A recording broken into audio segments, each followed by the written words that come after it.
Yo, what is good? My anime people, what is good?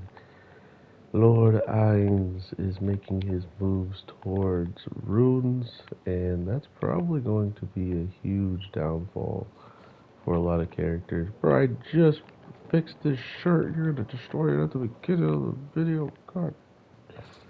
Um, but I do think a lot of what Ainz is doing for Sheltier is actually pretty awesome and needed, to be fair. She is the most dense out of all of his commanders, and I guess that makes sense seeing how she's truly pronounced the strongest out of all of them, which I don't know if they for sure said that in like season one. I don't know why I was drawing a blank on that, but it makes sense that she is the strongest. She has the most uh, capability of taking care of herself while in battle. Not to mention, she could make a clone of herself. That only reason why that clone was taken out so quickly is because Lord Ainz knew about it and made sure to predict it, right?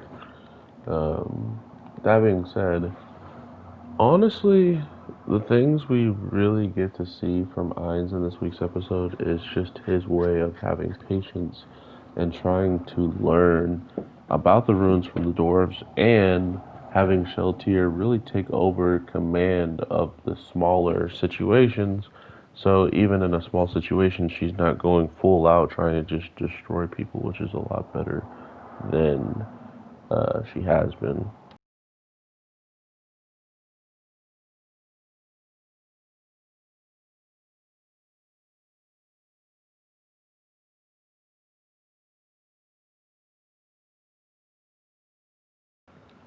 Overall, I really think Lord Ainz is going to have to do something relatively interesting, I hope anyway, because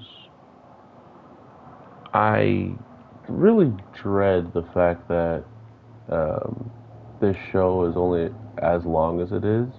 Because every time this show comes out, it seemingly puts a lot of effort into a certain cast member, or it puts a lot of effort in just the overall world and giving us a better understanding of what is possible or what people are already kind of planning at the end of the day. For instance, like the Emperor or the Empire, we had no idea what was going on with them. And then all of a sudden, we take a new turn and we're learning quite a bit about them. And we saw how quickly they fell to shambles once seeing the Lord Ainz' good power. So there's a lot to take away from this week's episode with him getting a dwarf that even though he can't craft, we now know a whole special force is headed out to the new dwarf's living spot, and they're going to attack them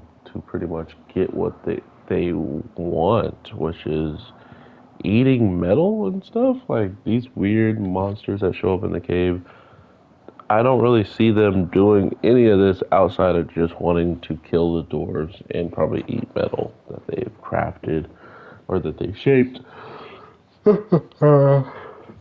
But yeah, Overlord is a show I can't help but adore every single time I know it's coming out.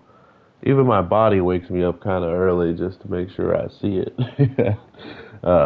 So it's like a natural thing knowing that a show like this is coming out.